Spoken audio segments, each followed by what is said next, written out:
live, both our culture and Mark's culture. Mark, who's written down this parable for us today, Jesus offers this story where he says that the kingdom of God is like a mustard seed, which, when it is sown in the ground, is the smallest of seeds, but when it's grown, it's the greatest of shrubs. It puts forth its branches so that even the birds of the air come and make nests in its shade. Bigness has very little to do with the Jesus enterprise.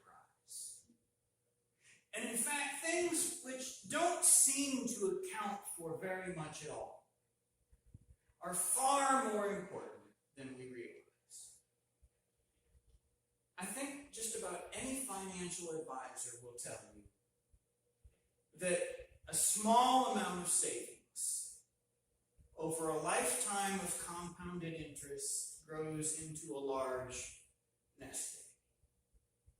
And how many of us have experienced that some small comment that you made to someone in passing, maybe not even realizing that you made it, has had a huge impact on them, that they've taken it to heart, and that it's profoundly changed that other person's life? And it's even more awesome to think about when you think that sometimes those things that you say in passing can affect someone else for good, but sometimes it can have a tremendous negative impact as well. Those small things. But you never realize it until years later. How many times have I heard someone talking about a kid or a grandkid going off to college? Or somebody reflecting on someone who's passed on a long while ago. And something in the conversation comes back around to, it was the little things that they missed the most.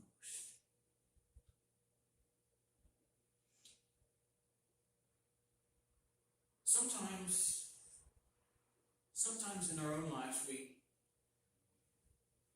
come around to asking ourselves at different points. Sometimes they're turning points. Sometimes they're times when we're in transition ourselves.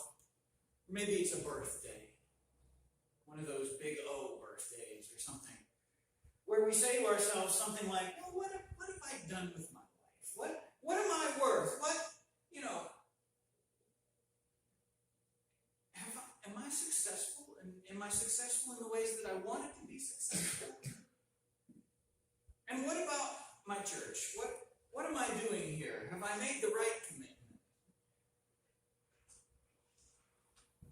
I've said to, I think, one or two of you maybe at one point along the way or another that, I'm the same age, and within a couple weeks, the same birthday as Celine Dion. Have I ever mentioned this? Yeah. And so I'll sometimes wonder, and I'll think, there's Celine Dion. And then there's me, and we've had the same time walking around on the planet here to do some things. And she's a household name. They didn't know. She's rich and famous. Okay? Just leave it at that, right?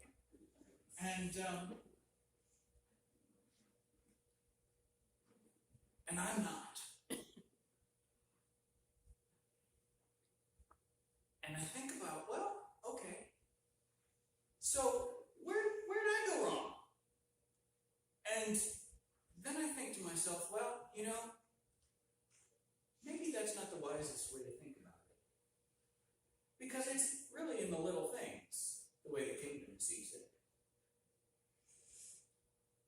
In the short couple of years that I've been around here, it's been little things that have been really the big things.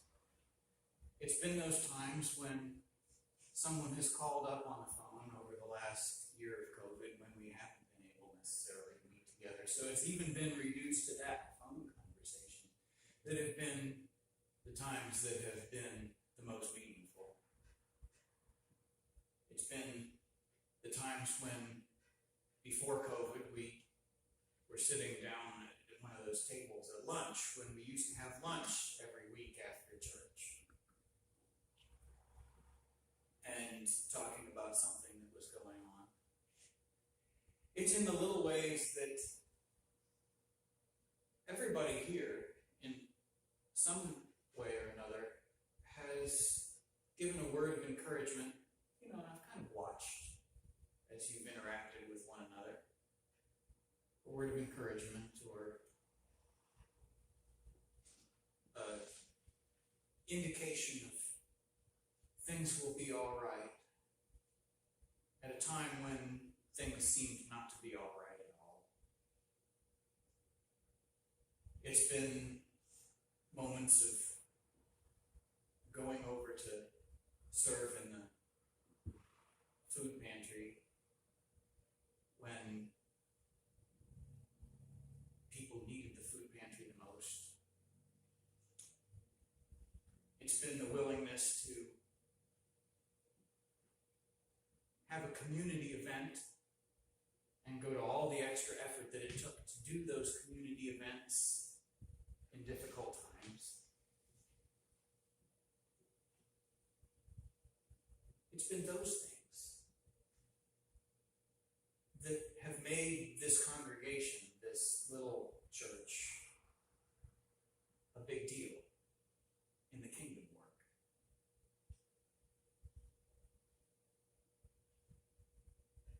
We might ask ourselves, if God's kingdom is so great, why is God's church so small? Why does it sometimes seem so hard? But there was another occasion too where Jesus said, wherever 2 or 3 of you are gathered in my name, the kingdom of heaven is among you, right there in your midst. And so there are times when any of us will feel a little defeated, when any of us will look like more of a mustard seed than a towering tree full of birds. But the kingdom of heaven is in our midst. Time and time again in Jesus' ministry, it was the small things. The disciples were all concerned about who's going to be the greatest in the kingdom.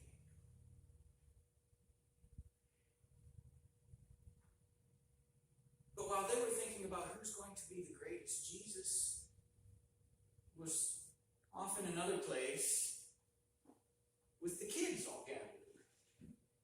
And this in a society, in a time and a place where kids counted for nothing, not even as, when grown-ups get together, right, we have grown-up things that we talk about, right, because we have big concerns. And they do weigh on our minds, and we do need to talk about them with one another, and so often the kids get overlooked. But in that society, kids were nothing. A nuisance, maybe. But not for Jesus. Jesus was more concerned about them, really, than all of this nonsense about who's going to be the biggest, the greatest.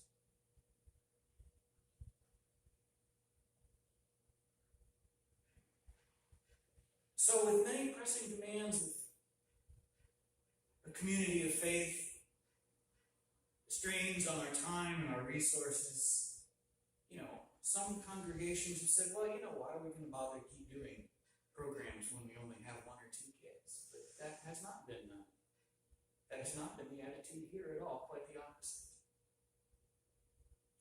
And, some people would say, well, why? And I think the answer is, because Jesus said so. These who are the least are the ones who count the most. At some point in all our journeys, someone has taken us, has selected us, small as we are, any of us here today, and has deliberately sown us in God's field. Someone has sown us in this part of God's field, not only with the expectation, but with the foregone conclusion that though we're not much in the eyes of the world, maybe then when they first showed us, maybe not even yet now, but with the foregone conclusion that we're in the process of becoming something great.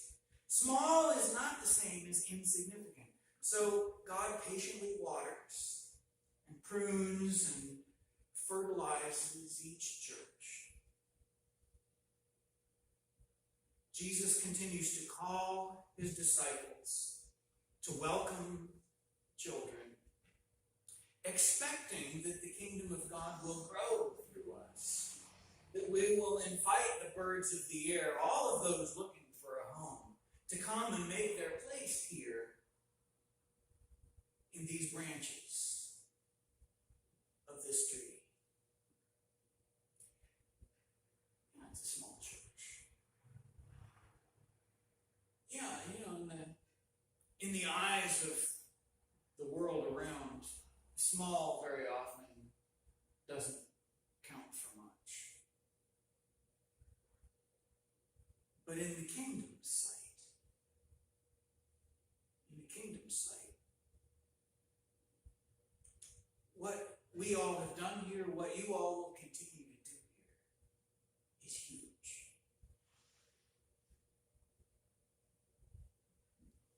Keep on being the church. Keep on doing your small things. It's the little things that count. And don't ever let anyone tell you that just because you're small doesn't mean that you can't do great things. I've told the district superintendent several times that what they have here is a gem. And I pray that whatever determination the folks out there make about you, that you will know and hold that gem as the precious thing that it is. It has been a wonderful pleasure to serve here among you through crazy times, through weird times, but we've had some really great times too. We had great times traipsing around all the different parks, and you all trying to figure out where you could meet that I wouldn't be able to find you and would go across the river the wrong bridge. We had great times. There will be more of them.